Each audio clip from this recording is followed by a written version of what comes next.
আপনার ফোনের Google storage যদি 2 জিবি থেকে থাকে তাহলে আপনি বাড়িয়ে 50 জিবি পর্যন্ত করে নিতে পারবেন।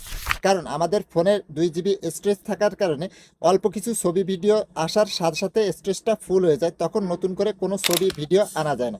তাই এখনই আপনার ফোনের গুগল স্টোরেজকে 50 জিবি পর্যন্ত বাড়িয়ে নেন। কিভাবে ফোনের গুগল স্টোরেজ 50 জিবি পর্যন্ত বাড়িয়ে নেবেন চলুন তাহলে মোবাইল স্ক্রিনে দেখিয়ে দেওয়া। ভিডিওটা আপনার টাইমলাইনে শেয়ার করে রেখে দিন, যে কোনো সময় প্রয়োজন পড়লে দেখে নিতে পারবেন। এবং পেজটিতে নতুন হয়ে থাকলে ফলো দিয়েই সাথে থাকবেন এরকম সব ইনফরমেটিভ ভিডিও পেতে। ফার্স্ট অফ অল আপনার ফোনের গুগল ক্রোম ব্রাউজারটা ওপেন করবেন। উপরে সার্চ বক্স পেয়ে যাবেন, এই সার্চ বক্সে লিখবেন গুগল ড্যাশবোর্ড, লিখে আপনি সার্চ করবেন। সার্চ করার পরে প্রথম যে গুগল ড্যাশবোর্ড ওয়েবসাইটের লিঙ্কটা আসবে এর উপরে ট্যাপ করবেন। দেন এরপরে এখান থেকে একটু স্ক্রল করে নিচে আসবেন, আসলে পেয়ে যাবেন ড্রাইভ, এখানে পেয়ে যাবেন ডাউনলোড, এর উপরে ট্যাপ করবেন। এরপরে এই নেক্সট স্টেপের উপরে ট্যাপ করবেন। দেন এরপরে একটু স্ক্রল করে নিচে আসবেন, আসলে পেয়ে যাবেন ফাইল সাইজ, এর উপরে ট্যাপ করবেন।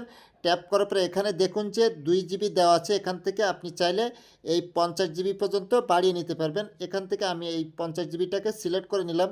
নেওয়ার পরে এখানে পেয়ে যাবেন ক্রিয়েট টু এক্সপোর্ট, এর উপরে ট্যাপ করবেন। করার সাথে সাথে আপনার এই সমস্ত ফাইলগুলো এই 50 জিবির ভেতরে চলে যাবে। এতে করে আপনার জিমেলের স্টোরেজটা ফাঁকা হয়ে যাবে এবং আর কখনো ফুল হবে না।